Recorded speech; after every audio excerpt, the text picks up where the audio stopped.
ನಮಸ್ಕಾರ ವಿದ್ಯಾರ್ಥಿಗಳೇ, ಇದು Karnataka CET 2024 physics question paper. ಈ ವಿಡಿಯೋದಲ್ಲಿ ಸಾಲ್ವ್ ಮಾಡ್ತಾ ಇದ್ದೀವಿ. ಇದರಲ್ಲಿ ಸೊಲ್ಯೂಷನ್ ಕೂಡ ಇದೆ, ಬಟ್ ಡೈರೆಕ್ಟಾಗಿ ಕೊಟ್ಟಿದ್ದಾರೆ, ಎಕ್ಸ್ಪ್ಲನೇಷನ್ ಇಲ್ಲ. ಸೊ ಹಂಗಾಗಿ ಇದನ್ನು ಸ್ವಲ್ಪ ಎಕ್ಸ್ಪ್ಲೇನ್ ಮಾಡೋಮಂತ. ಇಲ್ಲಿ ನೋಡ್ಬೋದು ನೀವು first question, the ratio of molar specific heat of oxygen is ಅಂತೇಳಿ ಕೇಳಿದ್ದಾರೆ. ಇಲ್ಲಿ the molar specific heat of oxygen is ಅಂದರೆ ಇಲ್ಲಿ gamma is equals to 1+2/F ಅಂತೇಳಿ ಕೊಟ್ಟಿದ್ದಾರೆ ಫಾರ್ಮುಲಾನಲ್ಲಿ. ಇಲ್ಲಿ ಏನಾಗ್ತದೆ ಇಲ್ಲಿ ಅಂದರೆ number of degrees of freedom ಅಂತೇಳಿ ಹೇಳ್ತೀವಿ ನಾವು. Number of degrees of freedom, ಹೌದಾ? ಎಫ್ ಅನ್ನೋದ್ರ ಮೀನಿಂಗ್ ಏನಾಗ್ತದೆ, number of degrees of freedom ಆಗ್ತದೆ.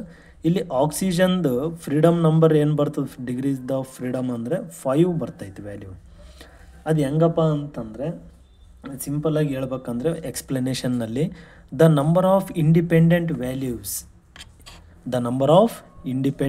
ವ್ಯಾಲ್ಯೂಸ್ ಇನ್ ಸ್ಟ್ಯಾಟಿಸ್ಟಿಕಲ್ ಕ್ಯಾಲ್ಕುಲೇಷನ್ ಅಂತೇಳಿ ಹೇಳ್ತೀವಿ. ಅಂದರೆ ಒಂದು ಸ್ವತಂತ್ರವಾಗಿರ್ತಕ್ಕಂಥ ಅಂದರೆ ಸಂಖ್ಯಾಶಾಸ್ತ್ರದ ಲೆಕ್ಕಾಚಾರದ ಪ್ರಕಾರ ಇಂಡಿಪೆಂಡೆಂಟ್ ವ್ಯಾಲ್ಯೂಸ್ ಅಂತೇಳಿ ಹೇಳ್ತೀವಿ.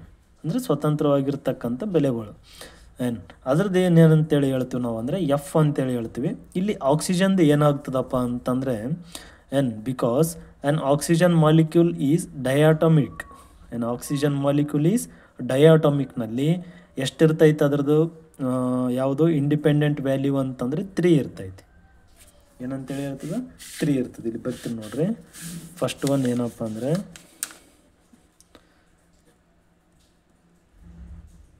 the value of F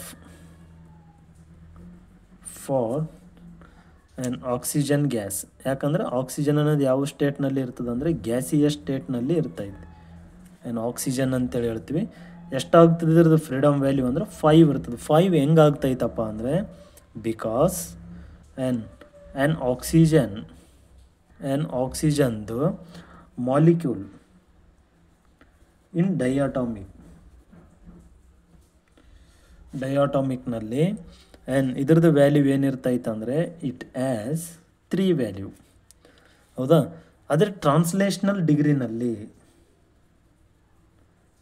translational degree ಅಂತೇಳಿ ಬರ್ತೈತೆ. ಟ್ರಾನ್ಸ್ಲೇಷನಲ್ ಡಿಗ್ರಿ, ಹೌದಾ, ಆಫ್ ಫ್ರೀಡಮ್ ವ್ಯಾಲ್ಯೂ. ಟ್ರಾನ್ಸ್ಲೇಷನಲ್ ಡಿಗ್ರಿನಲ್ಲಿ ಫ್ರೀಡಮ್ ವ್ಯಾಲ್ಯೂ ಡಯಾಟಮಿಕ್ದು 3 ಆಯಿತು. ಟ್ರಾನ್ಸ್ಲೇಷನಲ್ ಫ್ರೀಡಮ್ ವ್ಯಾಲ್ಯೂ ಏನಾಗ್ತದೆ ಇಲ್ಲಿ ಅಂತಂದರೆ ವ್ಯಾಲ್ಯೂ ಆ್ಯಂಡ್ 2 ಅಂತೇಳಿ ತೊಗೊತೀವಿ ನಾವು. 2 ಅನ್ನೋದು ಏನಪ್ಪ ಇಲ್ಲಿ ಅಂದರೆ ರೊಟೇಷ್ನಲ್ ಡಿಗ್ರಿ ಅಂತೇಳಿ ಹೇಳ್ತೀವಿ ನಾವು. 2 ಅನ್ನೋದು ಏನು, ರೊಟೇಷ್ನಲ್ ಡಿಗ್ರೀಸ್ ಆಫ್ ಫ್ರೀಡಮ್. ಏನು ಮಾಡ್ಬೇಕು ನಾವಿಲ್ಲಿ, ಈ 2 ವ್ಯಾಲ್ಯೂನ ಮತ್ತು ಡಯಾಟಮಿಕ್ ವ್ಯಾಲ್ಯೂನ ಆ್ಯಡ್ ಮಾಡ್ಬೇಕು. ಆ್ಯಡಿಂಗ್ ಅಪ್ 3 + 2 ಅಂದರೆ ಎಷ್ಟಾಗ್ತದೆ, 5 ಆಗ್ತದೆ. So here is answer is 5 for O2 ಅಂತೇಳಿ ಹೇಳ್ತೀವಿ ನಾವು, ಹೌದಾ? ಇದನ್ನು ಏನು ಮಾಡ್ಬೇಕು, ಇಲ್ಲಿ ಫಾರ್ಮುಲಾಕ್ಕೆ ಅಪ್ಲೈ ಮಾಡ್ಬೇಕು ನಾವು. ಹೆಂಗೆ ಅಪ್ಲೈ ಮಾಡ್ತೀವಿ ಇಲ್ಲಿ, gamma is equals to 1+2/F, ಹೌದಾ? 1+2/F ಅಂದರೆ 5, ಹೌದಾ? 5 1s 5, 5 + 2 ಅಂದರೆ 7/5. 5 1 5 2 ಉಳಿತು, ಪಾಯಿಂಟ್ ಕೊಟ್ಟು 0 ತೋರಿ, 5 4 20 ಅಂದರೆ ಎಷ್ಟು ಬಂತು, 1.4. Here option A is the right answer. ಅರ್ಥ ಆಯ್ತಾ?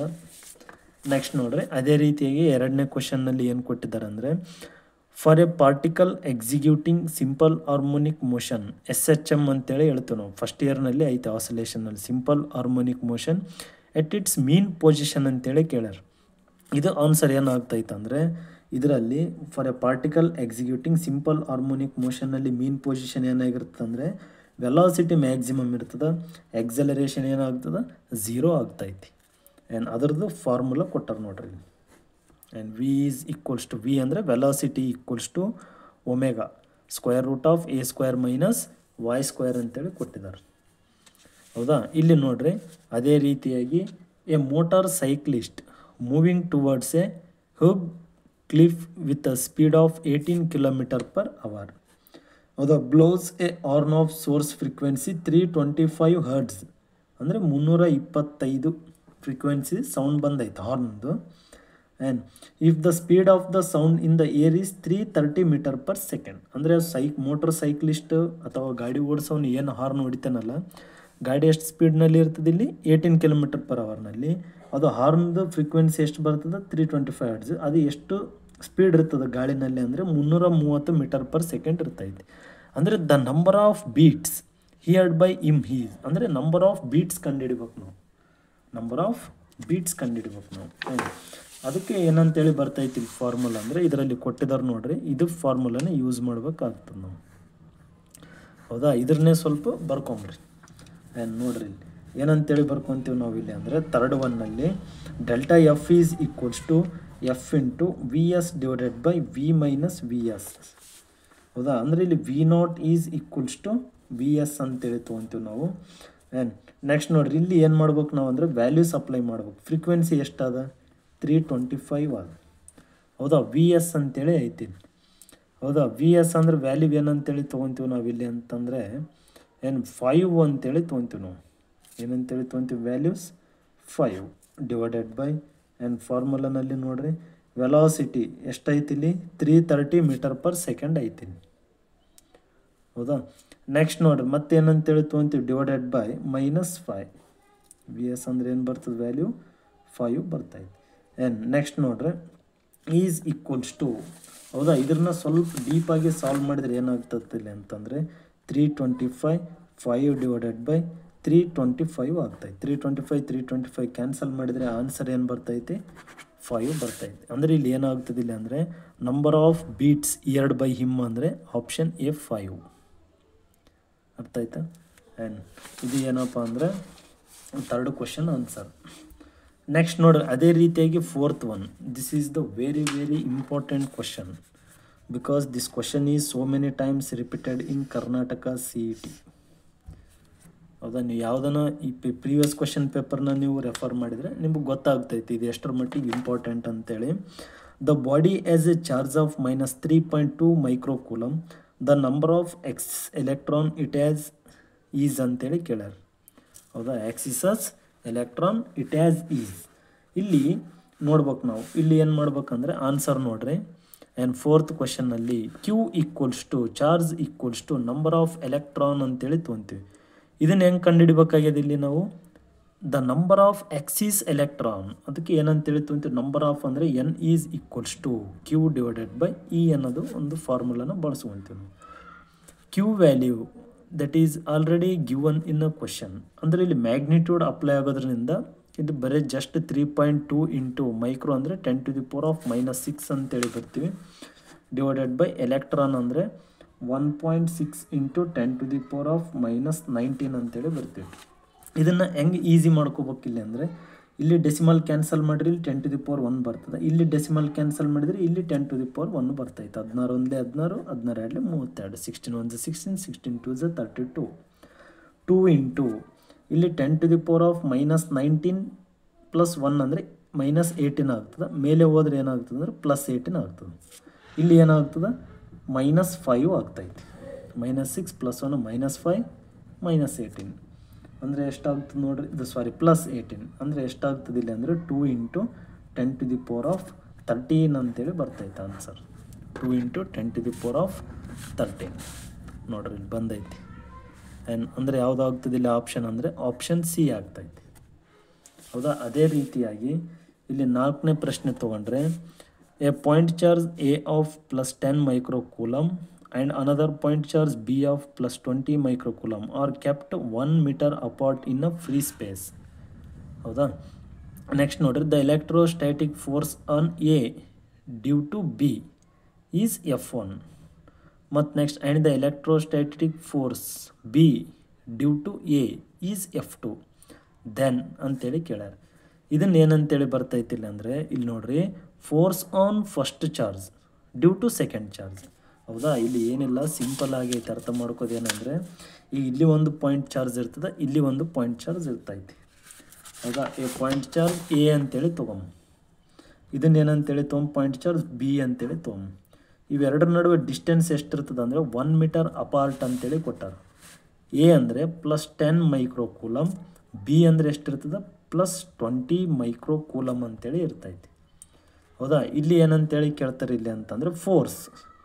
ಹೌದಾ, ಏನಂತೇಳಿ ಕೊಟ್ಟರು ಕ್ವಶನ್ನಲ್ಲಿ ನೋಡ್ರಿ, ಏನಂತೇಳಿ ಐತಿ ಇಲ್ಲಿ ಅಂದರೆ apart in the electrostatic force on A due to B. ಅಂದರೆ ಎಲೆಕ್ಟ್ರೋಸ್ಟ್ಯಾಟಿಕ್ ಫೋರ್ಸ್ ಎ ಮೇಲೆ ಅಪ್ಲೈ ಆಗ್ಲಕ್ಕೈತಿ. ಯಾವುದರಿಂದ ಆಗ್ಲಕ್ಕೈತಿ? ಬಿನಿಂದ ಆಗ್ಲಕ್ಕೈತದ. ಅದನ್ನು ಏನಂತೇಳಿ ಬರ್ಕೋರಿ ಅಂತಾರೆ ಅವರು, F1 ಅಂತೇಳಿ ತೋರ್ಸಕೈತಾರೆ ಅವರು. ಹೌದಾ, ಇದು ನೋಡ್ರಿ ಫೋರ್ಸ್ ಬಿ ಮೇಲೆ ಅಪ್ಲೈ ಆಗ್ಲಕ್ಕೈತದ. ಎಲ್ಲಿಂದ ಅಪ್ಲೈ ಆಗ್ಲಕ್ಕೈತದ? ಈ electrostatic force is applying on A B point due to A. ಏನಿಂದ ಅಪ್ಲೈ ಆಗ್ಲಿಕ್ಕೆ. ಸೊ ಇಲ್ಲಿ ಏನಂತೇಳಿ ತೊಗೊತೀವಿ ನಾವು? F2 ಅಂತೇಳಿ ತೊಗೊತೀವಿ. ಅರ್ಥ ಆಯ್ತಾ? ಹಾಗಾಗಿ ಇಲ್ಲಿ ಏನಂತೇಳಿ ತೊಗೊತೀವಿ ನಾವು? ಇಲ್ಲಿ ಅಪೋಸಿಟ್ ಡೈ -F2 ಅಂತೇಳಿ ತೊಗೊತೀವಿ. ಅದಕ್ಕೆ ಇಲ್ಲಿ ಫಾರ್ಮುಲಾ ಏನು ಬರ್ತೈತೆ ಅಂದರೆ F1 is equals to -F2 ಅಂತೇಳಿ ತೋರಿಸ್ತೀವಿ ನಾವು. ಅಂದರೆ ಎರಡು ಕಡೆಗೆ ಏನಾಗ್ತದೆ? Equal amount of force apply ಆಗ್ಲಿಕ್ಕೈತದೆ. ಹಾಗಾಗಿ ಯಾವ್ದು ಬರ್ತದೆ ಇಲ್ಲಿ ಆಪ್ಷನ್ ಅಂತಂದರೆ ಆಪ್ಷನ್ ಬಿ ಬರ್ತೈತಿ. ಅದಕ್ಕೆ force on first charge due to second charge. ಅಂದರೆ ಫೋರ್ಸ್ ಆನ್ ಫಸ್ಟ್ ಚಾರ್ಜ್ ಅಂದರೆ ಎ ಮೇಲೆ ಅಪ್ಲೈ ಆಗೋದು, ಯಾವುದರಿಂದ? ಬಿ ನಿಂತ. Is equal to the force on second charge due to the first charge. ಮತ್ತು ಇಲ್ಲಿ 6th ಒನ್ನಲ್ಲಿ a uniform electric field E, ಇದೇನಿದೆ uniform electric field is acting along the positive y axis. Then electric flux through a rectangle of area 10 cm into 30 cm whose plane is parallel to the ZX plane is ಅಂತೇಳಿ ಕೇಳ್ಯಾರ. ಹೌದಾ, ಅದಕ್ಕೆ ಇಲ್ಲಿ ಏನಂತೇಳಿ ಬರ್ತೈತೆ formula ಇಲ್ಲಿ ಅಂತಂದರೆ ಏನು 6th ಕ್ವಶನ್ನಲ್ಲಿ ನೋಡ್ರಿ, ಏನು pi is equals to electric field into area. Electric field ಎಲ್ಲಿ ಇರ್ತದೆ? ಪ್ರೆಸೆಂಟ್ ಇನ್ ಒಂದು ಪರ್ಟಿಕ್ಯುಲರ್ ಏರಿಯಾನಲ್ಲಿ ಇರ್ತದೆ. ಅದು ಏರಿಯಾ ಯಾವುದಂತೇಳಿ ಕೊಟ್ಟರು ಕ್ವಶನ್ನಲ್ಲಿ? ಇಲ್ಲಿ ಕೊಟ್ಟಾರ ನೋಡ್ರಿ, ರೆಕ್ಟ್ಯಾಂಗಲ್ ಆಫ್ ಏರಿಯಾ ಅಂತೇಳಿ ಕೊಟ್ಟಾರ. ಹೌದಾ, ಅದಕ್ಕೆ ಇದನ್ನು ಏನಂತೇಳಿ ಬರ್ಕೊತೀವಿ ನಾವು? ಇ ಅಂದರೆ 3 × 10⁵. It is this value is already given in a question. Next A ಅಂದರೆ ನೋಡ್ರಿ, ಎ ಅಂದರೆ ಏರಿಯಾ ಏನಂತೇಳಿ ಕೊಟ್ಟಾರ? 10 × 30, 3×300. ಹೌದಿಲ್ಲ? 30 × 10 ಮಾಡಿದರೆ ಎಷ್ಟಾಗ್ತದೆ? 300 ಆಗ್ತದೆ. ಇಂಟು 10⁻⁻4. ಹೌದಾ, ನೆಕ್ಸ್ಟ್ ಏನಾಗ್ತದೆ ಇಲ್ಲಿ? 3 × 300 ಅಂದರೆ ಎಷ್ಟಾಗ್ತದೆ? 900 ಆಗ್ತದೆ. ಇಂಟು 10⁻1. 5 - 4 ಅಂದರೆ ಏನಾಗ್ತದೆ? ವ್ಯಾಲ್ಯೂ 1 ಆಗ್ತೈತಿ. ಹೌದಾ, ಇಲ್ಲಿ ಎದಕ್ಕೆ ಸರ್ ನೀವು 10⁻⁻4 ಬರ್ದಿರಿ ಇಲ್ಲಿ ಅಂತಂದರೆ ಎದಕ್ಕೆ ಬರ್ದಿನಪ್ಪ ಅಂದರೆ ಇಲ್ಲಿ ಸೆಂಟಿಮೀಟರ್ ಅಂದರೆ 10⁻⁻2 -2. ಹಾಗಾಗಿ ಇಲ್ಲಿ ಏನಾಗ್ತದೆ? -4 ಆಗ್ತೈತೆ. ನೆನ್ಪಿಟ್ಕೋಬೇಕು. ಸೆಂಟಿಮೀಟರ್ ಇನ್ -2, ಸೆಂಟಿಮೀಟರ್ ಇನ್ -2. ಯಾಕಂದ್ರೆ ಎರಡು ಮಲ್ಟಿಪ್ಲೈ ಮಾಡಿವಲ್ಲ, 10 × 30 ಸೆಂಟಿಮೀಟ್ರ್ ಮಾಡಿವಲ್ಲ, ಹಂಗಾಗಿ -2 ಅಂದರೆ -4 ಆಗ್ತೈತೆ. ಸಿಂಪಲ್. ಆ್ಯಂಡ್ ಈಗ 900 × 10⁻1 ಬಂತು. ಇದನ್ನು ಏನಂತೇಳಿ ಬರ್ಕೋಬೇಕು? ಡೆಸಿಮಲ್ ಇಲ್ಲಿಗೆ ಶಿಫ್ಟ್ ಮಾಡಿದರೆ 9 × 10⁻3 ಆಗ್ತೈತೆ. ಇಷ್ಟೇ ಸಿಂಪಲ್. ಇದನ್ನ ಏನಂತೇಳಿ ಬರ್ತೀವಿ? ಇದನ್ನು ಆಪ್ಷನ್ ಬಿ ಅಂತೇಳಿ ಹೇಳ್ತೀವಿ. ನೆಕ್ಸ್ಟ್ ನೋಡ್ರಿ 7th ಕ್ವಶನ್ನಲ್ಲಿ the total electric flux through a closed spherical surface of radius R enclosing an electric dipole of dipole moment 2AQ is ಅಂತೇಳಿ ಕೇಳ್ತಾರೆ. ಏನಾಗ್ತದೆ ಇದು? ನೆಟ್ ಚಾರ್ಜ್ ಏನಾಗ್ತೈತೆ? The net charge will be 0. And the total electric flux through a closed spherical surface of radius R enclosing an electric dipole of dipole moment ಏನಾಗ್ತದೆ ಅಂದರೆ 2AQ is equals to ಏನಾಗ್ತೈತೆ ಅಂದರೆ 0 ಆಗ್ತೈತೆ. And ಅದಕ್ಕೆ ಇಲ್ಲಿ ಏನಂತೇಳಿ ಬರ್ತೀವಿ? Net charge will be 0 in electric flux ಅಂತೇಳಿ ಹೇಳ್ತೀವಿ ನಾವು. ಏನು ಡೈಪೋಲ್ ಮೂಮೆಂಟ್ದು 2AQ ವ್ಯಾಲ್ಯೂ ಏನಾಗ್ತೈತೆ? 0 ಆಗ್ತೈತೆ. ನೆಕ್ಸ್ಟ್ 8th ಕ್ವಶನ್ ಇದೆ. ನೆಕ್ಸ್ಟ್ 8th ಕ್ವಶನ್ನಲ್ಲಿ ನೋಡ್ರಿ, under electrostatic condition of A charged conductor which among the following statement is true ಅಂತೇಳಿ ಹೇಳ್ತಾರೆ. ಇದರಲ್ಲಿ ಏನಿಲ್ಲ, ಡೈರೆಕ್ಟ್ ಆನ್ಸರ್ ಹೇಳ್ತಾರೆ ನೋಡ್ರಿ. Any Axis charge resides on the surface of the conductor. ಅಂದರೆ surface of the ಕಂಡಕ್ಟರ್ನಲ್ಲಿ ಏನಾಗ್ತಾವೆ ಅಂದರೆ charges store ಆಗ್ತೈತಿ. Simple, present ಇರ್ತಾವೆ. ಅದಕ್ಕೆ ಇಲ್ಲಿ ಯಾವುದು ಆಗ್ತೈತಿ ಇಲ್ಲಿ ಆಪ್ಷನ್ ಅಂದರೆ ಆಪ್ಷನ್ ಸಿ ಆಗ್ತೈತಿ. ಸಿಂಪಲ್. ನೆಕ್ಸ್ಟ್ ಅದೇ ರೀತಿಯಾಗಿ 9th ಕ್ವಶನ್ ನೋಡ್ರಿ, A cube of side 1 centimeter contains 100 molecules each having an induced dipole moment of 0.2 × 10⁻⁻6 coulomb per meter In an external electric field of 4 Newton per coulomb, the electric susceptibility of the material is what? ಅದನ್ನೇ prove ಮಾಡ್ಬೇಕಾಗೈತೆ ನಾವಿಲ್ಲಿ. ಹೆಂಗೆ prove ಮಾಡ್ತೀವಿ ನಾವಿಲ್ಲಿ ಅಂದರೆ, C year 9th ಕ್ವಶನ್ನಲ್ಲಿ, ಹೌದಾ, 9th ಕ್ವಶನ್ನಲ್ಲಿ ಏನಂತೇಳಿ ತೊಗೊಂತೀವಿ equation ಅಂದರೆ X E ಏನಂತೇಳಿ ತೊಗೊಂತೀವಿ ನಾವು, ಎಕ್ಸ್ ಇ ಅಂತೇಳಿ ತೊಗೊಂತೀವಿ ನಾವು, ಅಂದರೆ ಎಕ್ಸ್ಟರ್ನಲ್ ಎಲೆಕ್ಟ್ರಿಕ್ ಫೀಲ್ಡ್ ಅಂತೇಳಿ ಆಗ್ತದೆ. X E is equals to P divided by E. P ಅಂದರೆ ಏನು ಹೇಳ್ರಿ ನೋಡು, ಎನ್ ಇಂಟು ಎನ್, ಹೌದಾ. ನೆಕ್ಸ್ಟ್ ನೋಡ್ರಿ, ಈಗ ಬಿಡ್ರಿ, ನೋಡ್ರಿ ಪಿ ವ್ಯಾಲ್ಯೂ ಏನಂತೇಳಿ ಕೊಟ್ಟಾರಂದರೆ ಡೈಪೋಲ್ ಮೂಮೆಂಟ್ ಅಂತೇಳಿ ಹೇಳ್ತೀವಿ. ನೋಡ್ರಿ, induced dipole moment is denoted by P. 0.2 into 10⁻⁻6 ಅಂತೇಳಿ ಬರ್ಕೊಂತೀವಿ, ಡಿವೈಡೆಡ್ ಬೈ ಇ ಅಂದರೆ ಏನಂತೇಳಿ ಕೊಟ್ಟಾರ. ಇ ಅಂದರೆ ನೋಡ್ರಿ ಎಲ್ಲೈತಿದು, ಇ ಅಂದರೆ ನೋಡ್ರಿ ಕ್ಯಾಪಿಟಲ್ ಇ ಅಂದರೆ ಎಲೆಕ್ಟ್ರಿಕ್ ಫೀಲ್ಡ್. ಇದ್ರದ್ದು ವ್ಯಾಲ್ಯೂ ಏನಂತೇಳಿ ಬರ್ಕೊತೀವಿ ನಾವು ಇಲ್ಲಿ ಅಂದರೆ 10⁻⁻2 ⁻³ ಇಂಟು 4. ಮತ್ತು ಇಲ್ಲಿ ಏನದಾವ, ಇಲ್ಲಿ 1 ಸೆಂಟಿಮೀಟ್ರ್ ಅಂದರೆ ಏನಾಗ್ತದೆ ವ್ಯಾಲ್ಯೂ 10⁻⁻2 ಆಗ್ತೈತಿ, ಹೌದಿಲ್ಲ, ಹೋಲ್ ಕ್ಯೂಬ್. ನೆಕ್ಸ್ಟ್ ನೋಡ್ರಿ, ಇಲ್ಲಿ ಕಂಟೆನ್ಸ್ 300 ಮಾಲಿಕ್ಯೂಲ್ಸ್, ಅದಕ್ಕೆ ಇಲ್ಲಿ ಇಂಟು ಎನ್ ಅಂದರೆ ಏನಂತೇಳಿ ಬರ್ತೀವಿ, ವ್ಯಾಲ್ಯೂ 100 ಅಂತೇಳಿ ಬರ್ತೀವಿ ನಾವು. ಇದನ್ನ ಏನಂತೇಳಿ ಮಾಡ್ತೀವಿ ನಾವು ಇಲ್ಲಿ ಕ್ಯಾಲ್ಕುಲೇಷನ್ನಲ್ಲಿ ಅಂತಂದರೆ, ಇಲ್ಲಿ ನೋಡ್ರಿ, ಇದು ಡೆಸಿಮಲ್ ಕ್ಯಾನ್ಸಲ್ ಮಾಡಿರಿ, ಇಲ್ಲಿ 10⁻1 ಬರೀರಿ. ಯಾಕಂದರೆ ನ್ಯೂಮರೇಟರ್ನಲ್ಲಿ ಡೆಸಿಮಲ್ ಕ್ಯಾನ್ಸಲ್ ಆದರೆ ಡಿನೋಮಿನೇಟರ್ನಲ್ಲಿ ಬರ್ಕೊತೀವಿ ನಾವು ಪವರ್. ಇಲ್ಲಿ 4 ಆ್ಯಂಡ್ 2 1s 2 2s 4, 2 1 2 50s 100, ಹೌದಾ. ಅದಕ್ಕೆ ಇಲ್ಲಿ ಏನಂತೇಳಿ ಬರ್ತೀವಿ ನಾವು ಇಲ್ಲಿ ಅಂತಂದರೆ ವ್ಯಾಲ್ಯೂ ನೋಡ್ರಿ ಸಿಂಪಲಾಗಿ 0.50 ಇಂಟು 10⁻, ಇಲ್ಲಿ ನೋಡ್ರಿ 10⁻⁻2 ಇಂಟು 3 -6, ಇದು ಕ್ಯಾನ್ಸಲ್ ಆಗ್ತಾಯಿದೆ. ಕ್ಯಾನ್ಸಲ್ ಆದಮೇಲೆ ಇದು 10⁻1 ಮೇಲೆ ಹೋದ್ರೆ ಏನಾಗ್ತದೆ, -1 ಆಗ್ತದೆ. ಅದ್ರನ್ನ ಇಲ್ಲಿ ಏನಂತೇಳಿ ಬರ್ತೀವಿ 5, ಅಂದರೆ ಇಲ್ಲಿ ಡೆಸಿಮಲ್ ಈ ಕಡೆ ಶಿಫ್ಟ್ ಮಾಡಿ -2 ಆಗ್ತೈತಿ. ಇದ್ರನ್ನ ಏನಂತೇಳಿ ಬರ್ತೀವಿ minus coulomb square newton per metre square ಅಂತೇಳಿ ಬರ್ತೈತೆ ವ್ಯಾಲ್ಯೂ. ಇಷ್ಟೇ 5 ಬರ್ತೈತೆ ವ್ಯಾಲ್ಯೂ. ಹಾಗಾಗಿ ಇಲ್ಲಿ ಆಪ್ಷನ್ ಯಾವುದಾಗ್ತದೆ, ಬಿ ಆಗ್ತದೆ.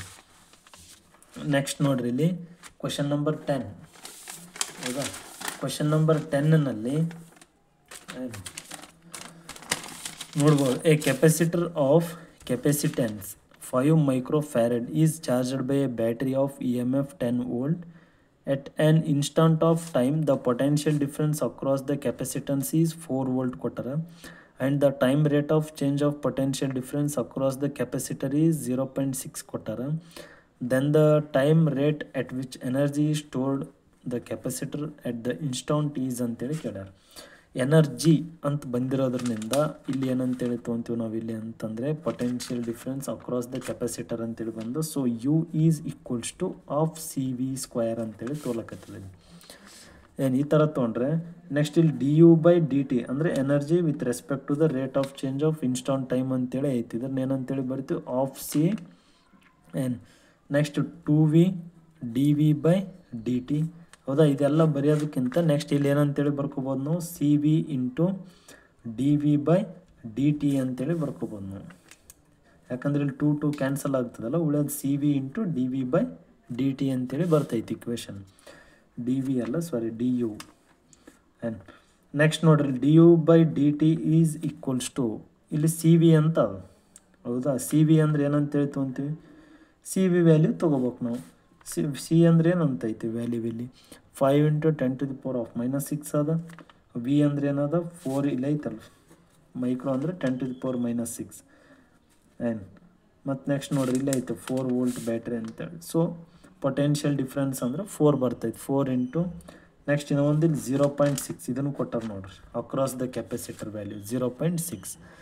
And du/dt is equals to 5 into 4 into 0.6 ಅಂದರೆ 12 ಬರ್ತೈತೆ into 10⁻⁻6. And this is the answer. And ಈಗ ಈ ವಿಡಿಯೋದಲ್ಲಿ 10 ಕ್ವಶನ್ಸ್ ಸಾಕು. ಮತ್ತು ಮುಂದಿನ ವಿಡಿಯೋದಲ್ಲಿ ಇನ್ನೂ ಒಂದು 60 ಕ್ವಶನ್ಸ್ ಇದೆ, ಮತ್ತು ಒಂದು 20 ಕ್ವಶನ್ಸ್ ಸಾಲ್ವ್ ಮಾಡೋಣ.